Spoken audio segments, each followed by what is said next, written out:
पार्थशर समाचार में आपका स्वागत है। मैं हूं आपके साथ हर्षिता।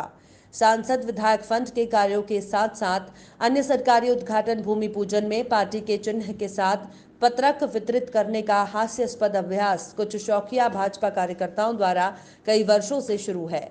जन विकास सेना के संस्थापक अध्यक्ष पप्पू देशमुख ने आरोप लगाया है कि बीजेपी के पदाधिकारियों ने शहीदों का अपमान करते हुए अनाधिकृत रूप से हुतात्मा स्मारक का उद्घाटन किया और कोरोना में भी सरकारी खर्चे से पार्टी के नाम पर भोजन के बक्से के वितरण किए। चंद्रपुर शहर में नागपुर राजमार्ग पर हुतात्मा स्मारक का नवीनीकरण अभी पूरा हुआ है, जिसे गणतंत्र दिवस का औचित्य लेकर भाजपा के विधायक और पूर्व मंत्री सुधीर मुनगंटीवार ने उद्घाटित किया। इस कार्यक्रम में नगर निगम की मेयर राखी कंचरलावार, डिप्टी मेयर राहुल पवाडे समेत कई भाजपा पदाधिकारी और नगर सेवक उपस्थित थे। हालांकि उद्घाटन समारोह में निगम प्रशासन का कोई प्रतिनिधि मौजूद नहीं था। आयोजन स्थल पर आयुक्त उपायुक्त के नाम ही नहीं थे, मगर भाजपा नेताओं की पोस्टर्स अंदर तक लगे थे। वडगांव वार्ड के पार्षद पप्पू देशमुख ने जब इस बारे में नगर आयुक्त राजेश मोहिते से कार्यक्रम के बारे में जानकारी ली तो कमिश्नर मोहिते ने लिखित रूप में सूचित किया कि प्रशासन ने इस कार्यक्रम का आयोजन नहीं किया था।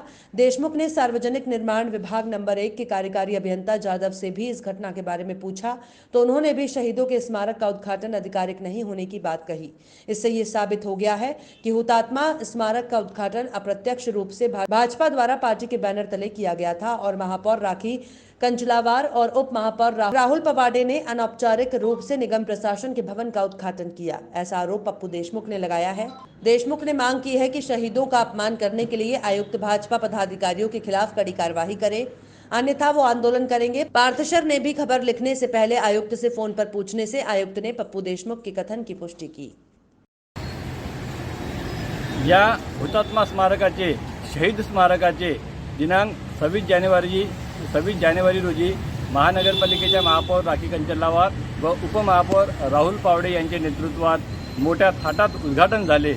परंतु आम्ही याची माहिती घेतली तेव्हा माननीय आयुक्त साहेबांनी या स्मारकाचे महानगरपालिकेने उद्घाटन केले नसल्याचे आम्हाला लेखी कळवलेले आहे। यावरून हुतात्मा स्मारकाचे स्वतःच्या पक्षाच्या प्रचारासाठी अनधिकृत उद्घाटन महापौर उपमहापौर यांच्यासारख्या जबाबदार व्यक्तींनी केलेले आहे। याची लेखी माहिती आम्हाला आयुक्तांनी दिल्यामुळे सिद्ध झालेले आहे।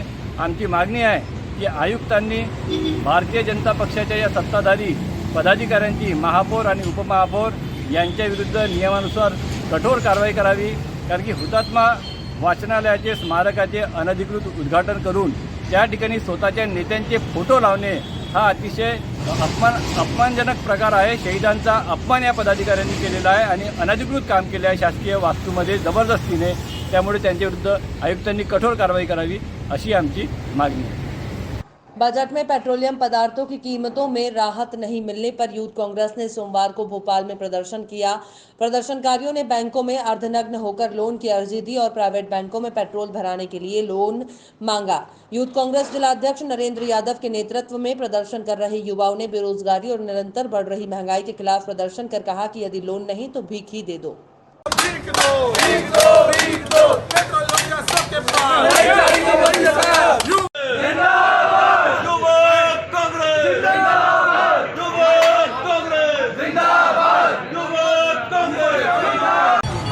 दे सकते तो हम बेरोजगार युवाओं को भीख दे दीजिए, ये हम आपसे आवेदन देते हैं। मुख्यमंत्री शिवराज सिंह चौहान ने सोमवार को राजधानी में स्मार्ट सिटी प्रोजेक्ट अंतर्गत प्लैटिनम प्लाजा से जनेश्वर मंदिर तक बने नवनिर्मित मार्ग का उद्घाटन किया। मुख्यमंत्री ने कहा कि इस मार्ग का नाम बुलवर्ड स्ट्रीट के स्थान पर अटल मार्ग किया जाएगा। इस अवसर पर चिकित्सा शिक्षा मंत्री विश्वास सारंग, लोक निर्माण मंत्री गोपाल भार्गव, आलोक शर्मा सहित अनेक जनप्रतिनिधि उपस्थित थे। मुख्यमंत्री ने नागरिकों को इन विकास कार्य की शुरुआत पर बधाई दी और उन्होंने कहा कि विश्वास सारंग ने 5 ROB मंजूर करवा लिए, उन्हें बधाई है। मुख्यमंत्री शिवराज सिंह चौहान ने कहा है कि प्लैटिनम प्लाजा से झरनेश्वर मंदिर तक नवनिर्मित मार्ग का नाम अटल पथ होगा। वैसे भी देश की सबसे सुंदर राजधानी है, स्वच्छ राजधानी है, लेकिन अब न केवल स्मार्ट सिटी पहले से ही सुंदर है, लेकिन दुनिया का सबसे सुंदर शहर बनाना है। और इसमें ये रोड, ये बुलेवर्ड नाम ठीक नहीं लगता। इस मार्ग का नाम अटल पथ किया जाएगा अटल जी के नाम पर। बहुत बढ़िया बना है ये, और भोपाल की सुंदरता में चार चांद लगाए। सर बजट आ रहा है सर, बजट आ रहा है अभी मैं दूंगा अपनी। गृह मंत्री डॉक्टर नरोत्तम मिश्रा ने बड़ोनी नगर में आयोजित कार्यक्रम में नगर के 59 हितग्राहियों को राशन पात्रता पत्रिका वितरण किया। कार्यक्रम के दौरान गृह मंत्री डॉक्टर मिश्रा ने 3 बार नायब तहसीलदार सुनील वर्मा को मंच से बुलाया, लेकिन बड़ोनी तहसीलदार सुनील वर्मा कार्यक्रम में उपस्थित नहीं रहे। तहसीलदार की कार्यप्रणाली से नाराज गृह मंत्री ने मंच से कलेक्टर को तहसीलदार को निलंबित करने के निर्देश दिए। कार्यक्रम में नगर पालिका अध्यक्ष सावित्री, सूत्रकार वरिष्ठ नेता मुकेश बेडर, पूर्व विधायक प्रदीप अग्रवाल, पूर्व विधायक आशाराम अहिरवार, कप्तान कुशवाहा, अतुल भूरे चौधरी, आकाश भार्गव, परशुराम शर्मा सहित नगर पालिका अधिकारी कर्मचारी बड़ोनी उपस्थित रहे। बाकी जितनी बहनें आई हैं, मेरी बेटियां आई हैं, बहुएं आई हैं, ये अपनी जगह पर ही बैठी रहे, सब पात्रता पर्ची लेके जाएं। ऐसा ना हो कि मेरे साथ में भीड़ जाएगी तो आप लोग ये समझे कि चले गए। पात्रता पर्ची बटेंगी और जिन्होंने आज आवेदन दिए हैं मैंने सीएमओ साहब को दे रहा हूं, आप पात्र होंगे तो आपको अगले कार्यक्रम में जब आऊंगा, हर महीने आता हूं, पात्रता पर्ची मिलेगी और जो अपात्र होंगे उनको सूचना सीएमओ साहब देंगे कि ये लोग अपात्र हैं, आपकी नहीं बन सकती है। कोरोना काल में जिन योद्धाओं ने अपनी सेवा दी, उनमें से घंटा गाड़ी वाली महिलाओं ने भी जब सब लोग अपने घरों में सुरक्षित थे तो इन महिलाओं ने घर घर जाकर कचरा उठाकर चंद्रपुर को स्वच्छ किया। उड़ान महिला बचत गट, जिसमें 40 महिलाएं हैं जो हर महीने जमा पैसे के ब्याज से जरूरतमंद लोगों की मदद करती हैं। कल महात्मा गांधी की पुण्यतिथि के उपलक्ष्य में 100 सफाई कर्मचारी महिलाओं को स्वल्पाहार, हल्दी, कुमकुम फूल और उपहार स्वरूप भेंट वस्तु देकर सत्कार किया। कार्यक्रम के अध्यक्ष महापौर राखी कंचलवार, प्रमुख अतिथि प्रतिमा नायडू, अतिथि के रूप में रमा देशमुख और कनिका हसानी मौजूद थी। कार्यक्रम की प्रस्तावना मनीश्री मेश्राम ने की। संचालन बबीता अग्रवाल ने शेरो शायरियों से किया। आभार रंजना नागतोड़े ने किया। कार्यक्रम को सफल बनाने में विशेष सहयोग सीमा ठाकुर, रंजना नागतोड़े, बबीता अग्रवाल, वनश्री मेश्राम और सरिता मालू ने दिया। उड़ान बचत गट की ओर से 100 भुवनेश्वरी, धर्मपुरीवार, सीमा साहनी, मनीषा बोबड़े, मंदा पडवेकार, रेणुका पांडे, रजनी चिचोड़कर आदि मौजूद थी। चंद्रपुर के कांग्रेस सांसद सुरेश उर्फ बालू धनोरकर शनिवार को वाराणसी पहुंचे। इस दौरान उन्होंने काशी विश्वनाथ मंदिर में मत्था टेका और 80 स्थित गंगा आरती में भी हिस्सा लिया। वहीं पत्रकार वार्ता के दौरान सुरेश धानोरकर ने भाजपा सरकार पर तंज कसते हुए कहा कि ये तो ईवीएम की सरकार है, अगर दम है तो बैलेट पेपर पर चुनाव लड़कर दिखाए।